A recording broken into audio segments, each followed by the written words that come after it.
Yo, what's up everybody, it's your favorite Duelist Bruff Master back with another video here on the channel everyone.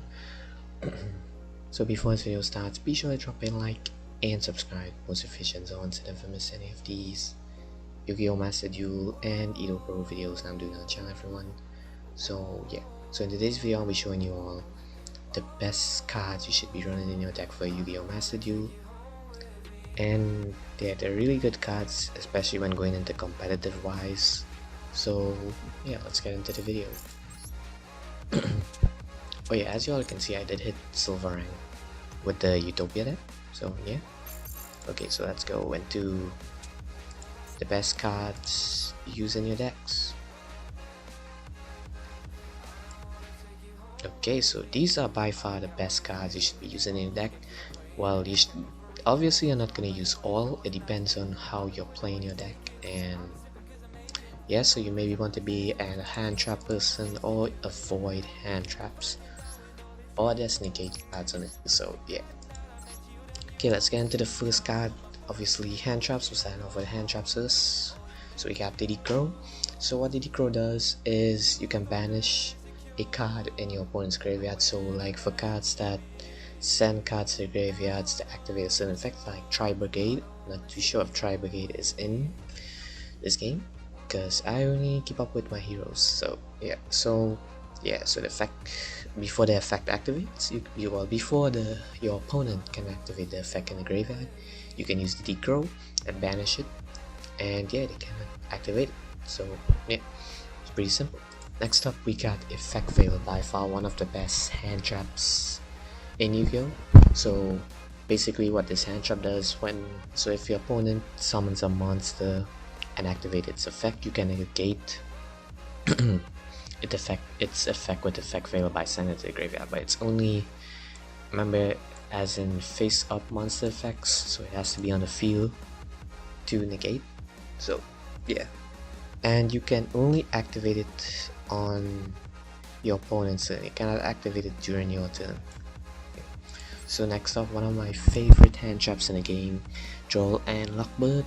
So basically what this card does is when your opponent adds a card from their deck to the hand, you can send this card to the graveyard, and until the end of the turn, neither players can add cards from the deck to the hand. It's pretty broken, so it would be useful to use this card when it's your opponent's turn. Never use it on your turn unless your deck is a deck that doesn't add cards to your hand really. So yeah, by far one of my favorites. Next up we got Max C. This is a card that's really broken in this game because it is banned in TCG and OCG, I think. So yeah, so what this card does, you can send this card to the graveyard, and basically what happens is when your opponent special summons a monster, you can draw a card. So every time you special summons a monster, you draw a card. It's pretty broken. You can draw into any of these cards that you have in the deck here that I have mostly. So yeah, I never seen anyone who hasn't drawn either of the cards that they run. You know, that must be just bad luck. So one of the most broken cards in this game. So next up we got PSY Frame Gamma. So this is a good card, but it has like a catch. So basically how this card looks is when your opponent activates a monster effect, but it must control no monsters to activate Gamma's effect, which is you can special summon both this card and one other PSY frame driver. It's only PSY frame driver from your hand, deck, or graveyard, and if you do, negate the activation and destroy that card. But during the end phase, if these cards are still face up on your field, they are banished. So yeah, it has a catch, but it's a really good card. Okay, what's up? We have Ash Blossom, one of the most iconic and best hand traps in the game, and Yu-Gi-Oh obviously. So what this does is either how this works, if your opponent adds a card from the deck to the hand, or special summon a monster from the deck or sent to the graveyard, you can send this card to the graveyard and negate the effect. You can only use it for one of these effects, and it's a once per turn. Once per turn. If this card was not once per turn and does not, and you can only use one effect of it, that would be pretty. This would be a pretty broken card. Thank God that Konami did not make it like that. So next up we have Artifact Lancia. So you can activate this card either your opponent's phase or your opponent's turn or your turn, and what this does, neither player can banish cards from the graveyard or banish cards. Is it? Oh. This guy sent to the graveyard. Wait, okay, so neither player can banish cards for the rest of the turn. So okay, so you cannot, neither player can banish cards for the rest of the turn. This is a good card for like card that banishes. I'm trying to remember a deck that banishes. I know there's one that it just banishes and just put back the cards into the deck. I know Virtual World does that, but there's another deck.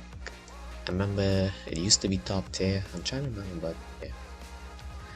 Next up we got Dimension Shifter. This is by far one of the most broken hand traps in Yu-Gi-Oh ever. So what this does, you can activate this either your turn or your opponent's turn. So what this does is any card sent okay, never mind. Any card sent to the graveyard is banished instead. That's really broken, especially for cards that need effects in the graveyard, and especially for people who fusion summon with with fusion materials in the graveyard. It's really broken. Next up we got one of the most annoying hand traps that ever come to Yu-Gi-Oh! I hate this hand trap a lot, and it is Nibiru. So what this card does is, if your opponent normal summon or special summon monsters, well obviously you cannot normal summon unless it's Flunderies, for the people who know what those are. So yeah, so if he summons 5 or more monsters that turn, you can activate this effect, which is, what Nibiru does, it will send all those other cards to the graveyard. Is it send or tribute? Okay, tributes many face-up monsters on the field. This includes your monsters if you activated your turn. And what that does, it special summons a token to the opponent's side with the combined attack points of monsters that was sent from the field to the graveyard, and you can special summon this, the Nibiru you have. The Nibiru you have to the field. You know, I forgot about that. I can just go on the card and you guys can see the card effects. Oh my god. So let's just do this so you can read. You can just pause the video and read the other effects.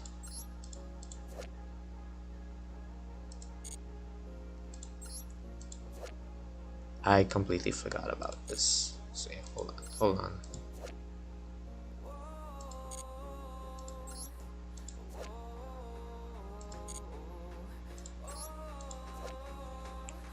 Okay, Ash Blossom.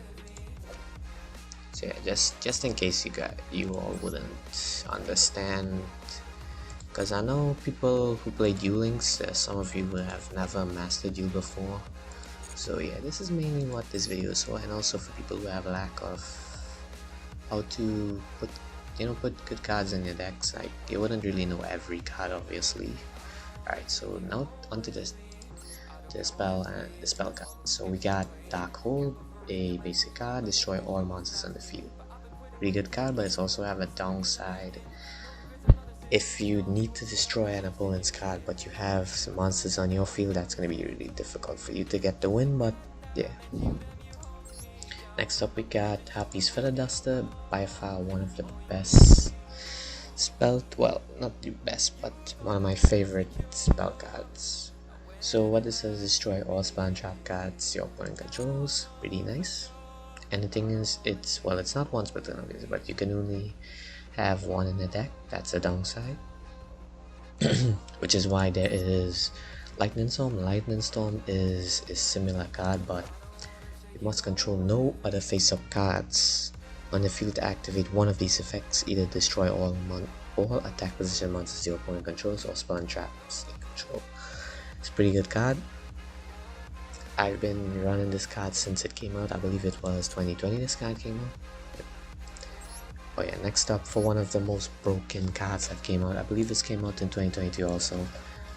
I'm not sure, but I didn't start running it as it came out, but I ran it a little while after, I believe. It is Dark Ruler no more. So what this does, it negates all the face-up monsters your opponent controls, but it has a catch. Until the end of the turn, they take no damage. And I think you can activate this more than once. So if they would special summon a monster somehow with a negate or some other kind of effect, you can also activate it. But that's a normal spell, so it's mostly used on monsters that have really good effects, like you could say Dragoon, Plasma. What's another? Crystal Glare Beast, or what it's called. Staff and Venom. What's another? I know there's some red dragon cards with negates. Yeah. So yeah, cards like that. So next up we got Book of the Moon. So what this card is, okay, so target one face-up monster on the field, change it to face down defense position. So mainly what this is used for is like if you summon a card and you activate the effect, and let's say the opponent the effect failed, what you can do, you can activate Book of the Moon, change it to face down position, and your card wouldn't get negated because effect failure negates face up monsters, not face down. They must be face up to negate. So it's a really good card. There's also other ways to use it from Shadows. Yeah, Shadows have flip effects, so yeah. Next up we got Super Poly, one of the most oldest and best spell cards in the game. So what this does is you can discard one card and fusion summon one monster from your extra deck using monsters on either your field or your opponent's field, and neither player can activate card effects in response to this card's activation. It's a really broken card. Downside is in this you can only use it at 2. Normal, Master Duel, and TCG and OCG. Well, I don't know about OCG, I believe TCG you can run 3. So yeah, this is one of the best cards in the game. Next up we got Forbidden Chalice. So what this does is target one face-up monster field until the end of the turn.